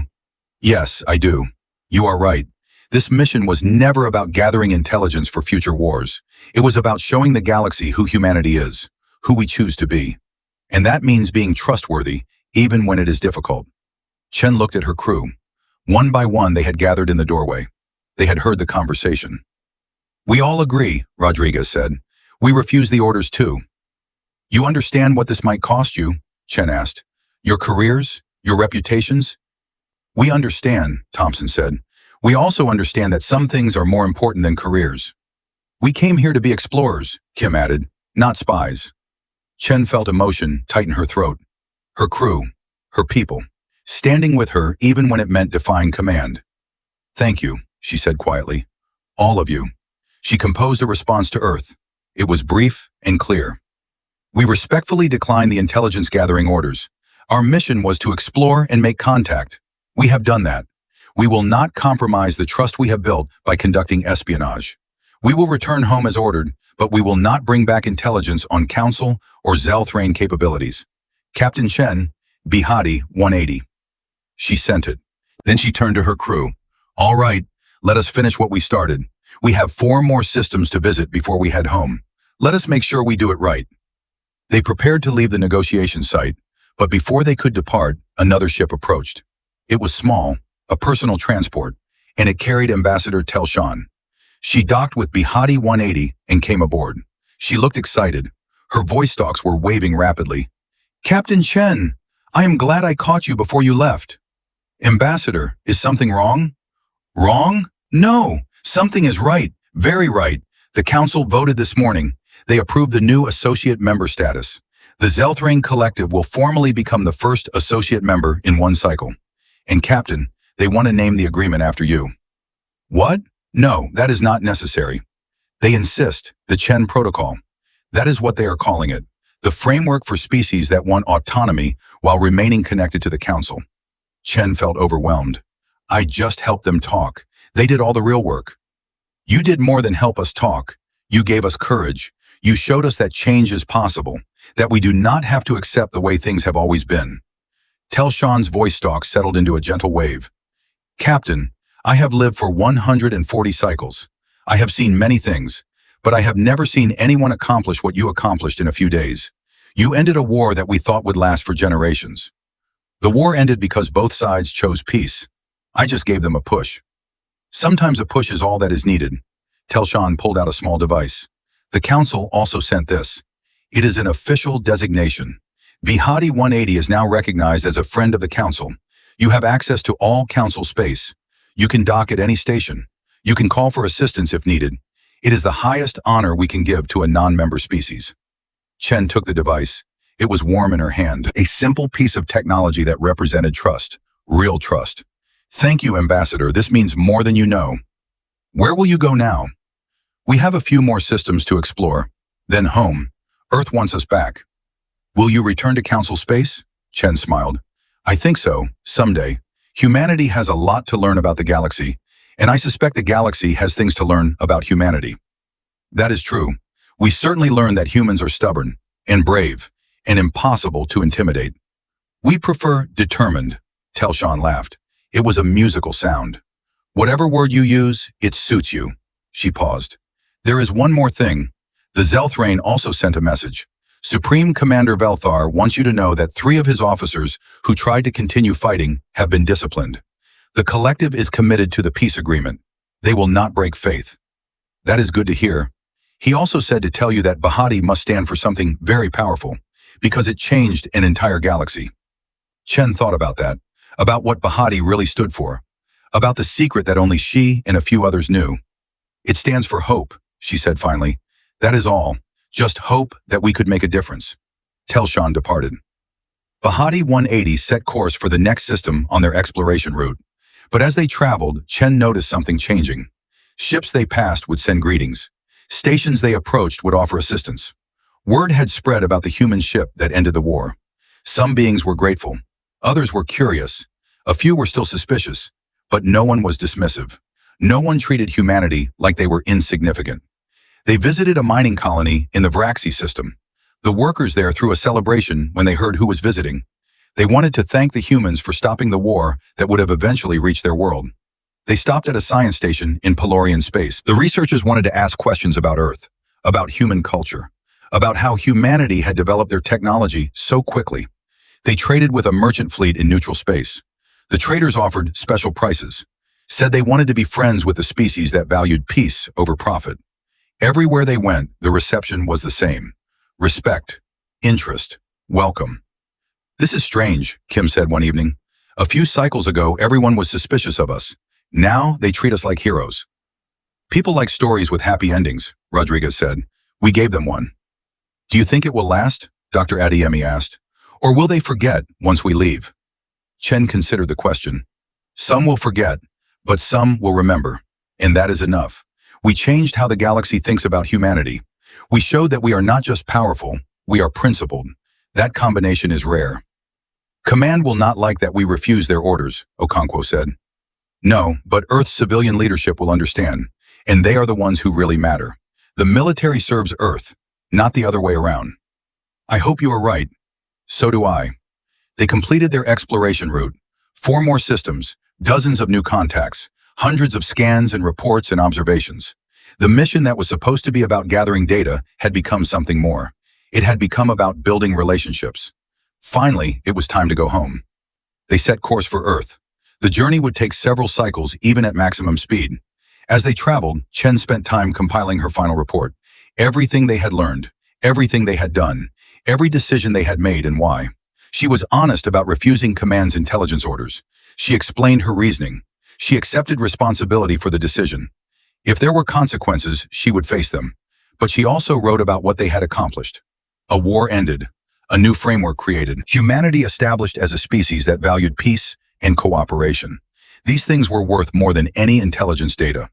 When she finished, she sent the report ahead. It would reach Earth before they did. Give Command time to prepare. Time to decide how to respond. Then she gathered her crew one last time before they reached Earth. We are almost home, she said, and I want you all to know that I am proud of you. Every single one of you. We were given an impossible mission. Explore an unknown galaxy. Make contact with potentially hostile species. Represent humanity in a way that honors who we are. And you did it. All of it. We did it together, Thompson said. Yes, together. That is the important part. Bhatti 180 is just a ship, metal and technology. What made it work was the people. You, your courage, your principles, your willingness to do what was right, even when it was hard. What do you think will happen when we get back? Park asked. I do not know, Chen admitted. Maybe they will be angry about the refused orders. Maybe they will be proud of what we accomplished. Maybe both. But whatever happens, we will face it together. just like we faced everything else. No regrets? Rodriguez asked. Chen smiled. No regrets. We changed the galaxy. We helped end a war. We proved that humanity belongs among the stars. That is enough for any mission. More than enough. The ship flew on. Earth grew closer. Home waited ahead. And behind them, across hundreds of light years, a galaxy had been changed forever by 12 humans and one small ship. Bhatti 180, the ship that silenced a galaxy, the ship that chose peace over power, the ship that showed that sometimes the smallest voice can make the biggest difference. Earth came into view like a blue jewel against the darkness. Captain Chen stood at the viewport and felt emotions she had kept buried for 6 cycles finally surface. Home. After everything. After all the danger and doubt and decisions. Home. Earth Orbital Control is hailing us, Okonkwo reported. They want us to dock at the main station. Full ceremony. Command is waiting. Chen took a deep breath. Acknowledge. Tell them we are coming in.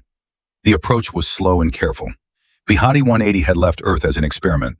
An untested ship with an untested crew on an uncertain mission. Now it was returning as something else.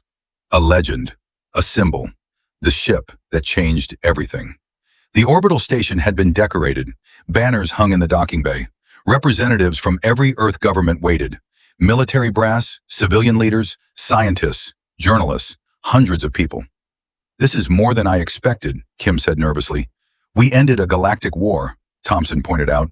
Did you think they would greet us with a handshake? The docking clamps engaged. The airlock cycled. Chen straightened her uniform and looked at her crew. Whatever happens out there, remember this. We did the right thing. We have nothing to be ashamed of. Even refusing orders? Park asked. Especially refusing those orders.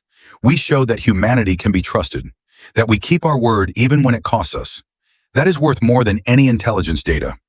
They walked out together, all 12 of them, a unit, a team, a family forged in the depths of space.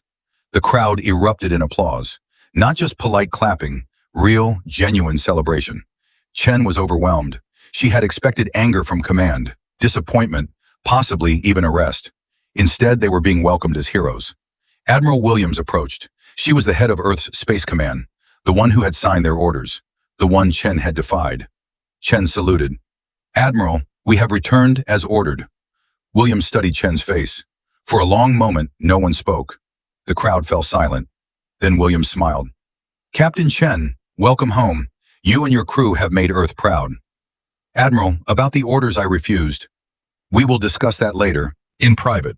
For now, just accept that what you accomplished far outweighs any technical disobedience. Williams turned to address the crowd. Bhatti 180 has done what we hoped, and more. They established humanity's presence in the galaxy. They demonstrated our capabilities. And most importantly, they showed the galaxy who we are. Not conquerors, not victims, but equals who will stand up for what is right. More applause. Chen felt Okonkwo squeeze her shoulder gently. The ceremony continued for hours. Speeches, presentations, thousands of questions from journalists. Chen answered them all patiently. Yes, the Zelthrain were honorable. Yes, the council was trustworthy. Yes, humanity had a place in the galaxy. Finally, late in the evening, Williams pulled Chen aside. They walked to a private office away from the crowds. Sit down, Captain, Williams said. Her tone was different now, more serious. Chen sat. Here it comes, she thought, the consequences. I read your report, Williams began, multiple times. Your explanation for refusing the intelligence-gathering orders was thorough. I understand your reasoning. But there is no but. You were right to refuse. I was wrong to give those orders. Chen blinked. Admiral? Williams sighed. I let fear guide me. Fear that the galaxy would see humanity as weak. Fear that we would not be prepared if conflict came. So I asked you to spy, to betray the trust you built. That was a mistake. You were just being cautious. No, I was being short-sighted. You saw the bigger picture. You understood that trust is more valuable than intelligence, that friendship is worth more than tactical advantage. You were right, and I need to accept that. What does this mean? It means your refusal of orders is officially stricken from the record. It means you and your crew are commended for exceptional service, and it means Earth's policy toward the galaxy has changed. Williams stood up and walked to the window. Earth hung below them, peaceful and beautiful. When we first detected the Galactic Council, we were terrified, she said. We were the newcomers, the weak ones. We thought we had to be strong, intimidating, ready to fight. So we built Bhatti 180, a ship that could defend itself against anything, a ship that could win any battle. But Bhatti 180 did not win any battles, Chen said quietly. Exactly. It prevented them. It made them unnecessary. That is a victory we had not imagined. Williams turned back to Chen. Earth's civilian government has decided to change our approach. We will still build defensive capabilities. We will still protect ourselves. But we will not prepare for war as our first response. Instead, we will prepare for diplomacy, for cooperation, for building the kind of relationships you built. That is good to hear, Admiral. There is more. Earth wants to send more ships to Council space. Not warships, not spy ships, but exploration vessels, science ships, trade vessels. We want to be part of the galactic community, really part of it, and we want you to lead that effort. Chen sat up straighter. Me? You and your crew. You are being promoted, all of you, and you are being given command of Earth's first diplomatic fleet, 6 ships, crews of your choosing, mission parameters of your design. You will be Earth's voice in the galaxy. That is a lot of responsibility. You ended a war, Captain. I think you can handle responsibility. Chen thought about it, about going back to the stars, about seeing her friends in the Council, about exploring new systems and meeting new species, about building something lasting instead of just defending against threats. I accept, she said, but on one condition. What condition? No intelligence gathering, no spying, no hidden agendas. If we are going to build trust, it has to be real, complete, no exceptions. Williams smiled. That is exactly why you are the right person for this job. Agreed. Complete transparency. Earth's word will be its bond. They shook hands. Then Williams handed Chen a small box. This came for you, from the Galactic Council, delivered by special courier. Chen opened the box. Inside was a crystal. It glowed with soft light, and embedded in the crystal was a message in multiple languages. Human, Corthian, Zelthrane, Quillian, dozens more. The message was simple. Friend of the Council, friend of peace, friend of the galaxy. They sent one for each of your crew, Williams said. They wanted to make sure humanity knew how much they appreciated what you did. Chen felt tears in her eyes. She had not cried through all the danger, all the stress, all the moments when failure seemed certain. But this simple gift broke through her defenses. We were just doing our job, she whispered. No, you were doing more than that. You were showing the galaxy what humanity can be at its best. Williams paused. There is one more thing. The civilian government wants to change Bhatti 180's designation. Change it how? They want to rename it, make it something that reflects what it really became. Not a weapon, not a threat, but a symbol of peace. What would they call it? They want to call it Hope. Bhatti 180 Hope, the ship that brought hope to a galaxy at war. Chen smiled through her tears. I think the crew would like that. She left the office and found her crew waiting. They had been given quarters on the station, rooms far nicer than the cramped spaces on Bhatti 180, but they had all chosen to gather in one common area, old habits. Well, Rodriguez asked as Chen entered, are we court-martialed? No, we are promoted, all of us, and we are being given a new mission. She explained everything, the diplomatic fleet, the new role, the change in Earth's policy. Her crew listened with growing excitement. So we are going back? Kim asked. If you want to. No one is forcing anyone. This is voluntary. You can all go back to your lives. Take positions on Earth.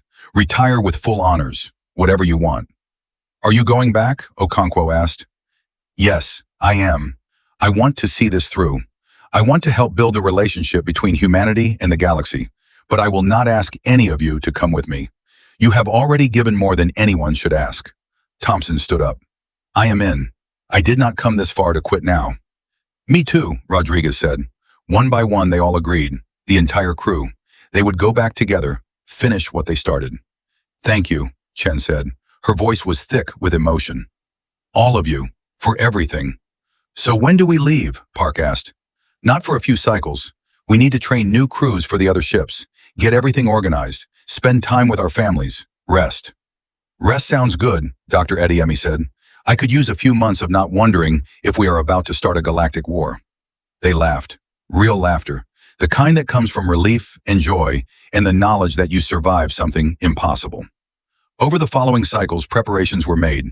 6 new ships were built, not as advanced as Bhatti 180, but impressive nonetheless. Crews were selected: diplomats, scientists, engineers, teachers, people who could help build bridges instead of walls. Chen spent time with her family. Her parents were proud but worried. They understood that their daughter was going back to danger, but they also understood that this was who she was, someone who could not turn away from doing good. She visited the shipyard where Bhatti 180 was being refitted. The ship had been renamed, officially, Bhatti 180 Hope. The name was painted on the hull in letters visible from orbit. "What do you think?" Admiral Williams asked, joining her at the viewport. "I think it is perfect," Chen said, "because that is what we brought to the galaxy. Hope that things could be different. Better." "And what will you bring this time?" Chen thought about that. Proof. Proof that hope was not misplaced. That humanity really is committed to peace. That we can be partners, not just visitors. That is a good answer. The day of departure finally arrived. The 6 ships of Earth's first diplomatic fleet prepared to launch. Thousands gathered to watch. Not just on the station, but across Earth. Billions of people watching and waiting. Chen stood on the bridge of Bhatti 180 Hope. Her crew was at their stations. Everything was ready. She opened a channel to all 6 ships. "This is Captain Chen. We are about to begin a new chapter in human history. We are going to the stars not as conquerors, but as friends. Not as warriors, but as diplomats. We will face challenges, misunderstandings, difficulties, but we will face them together, and we will show the galaxy that humanity deserves its place among the stars." Responses came from all 6 ships. Acknowledgements, agreements, excitement. "All ships," Chen said, "engage engines. Let us go make some friends."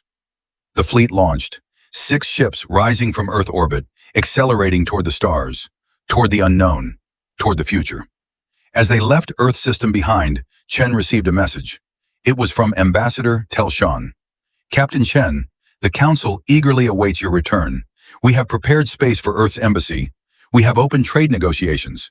We have so much to discuss and so much to learn from each other. Welcome back to the galaxy. Your friends are waiting." Chen smiled. Friends. That was the word that mattered most. Not allies, not trading partners, not political connections. Friends. She looked out at the stars ahead. So many of them, so many possibilities. The galaxy was vast, complex, sometimes dangerous, but also beautiful, worth protecting, worth exploring. Bhatti 180 Hope flew on. Behind it, Earth grew smaller. Ahead, the galaxy grew larger. And aboard the ship, 20 humans who had changed everything, prepared to do it again. Because that is what humanity did. They faced impossible challenges. They found solutions no one else could see. They made friends in the unlikeliest places. And they never, ever gave up on the belief that things could be better. The galaxy had been silent when Bhatti 180 first landed. Silent with fear, with suspicion, with uncertainty about what these strange new beings wanted. Now the silence had been replaced with something else. Conversation, cooperation, connection. The silence had been broken not by weapons or threats, but by simple human stubbornness. The refusal to accept that war was inevitable. The insistence that peace was always possible. And as Bhatti 180 Hope crossed into council space, as its sensors picked up friendly greetings from a dozen species, as the communication channels filled with welcomes and questions and invitations, Captain Chen knew one thing for certain. Humanity had found its place in the galaxy. Not through conquest, not through fear, but through the simple act of being decent, of helping, of caring. That was humanity's real power. Not Bhatti's advanced technology, not their weapons or their shields or their impossible speed, but their heart, their unwillingness to watch others suffer when they could help, their belief that every being deserved dignity and respect. The galaxy would never forget the day Bhatti 180 landed, the day silence fell across the stars, the day everything changed. Because on that day, humanity had announced itself to the galaxy, not with a roar or a threat, but with a quiet promise. We are here, we are ready, and we choose peace. And the galaxy, after a moment of stunned silence, had answered back. Welcome home.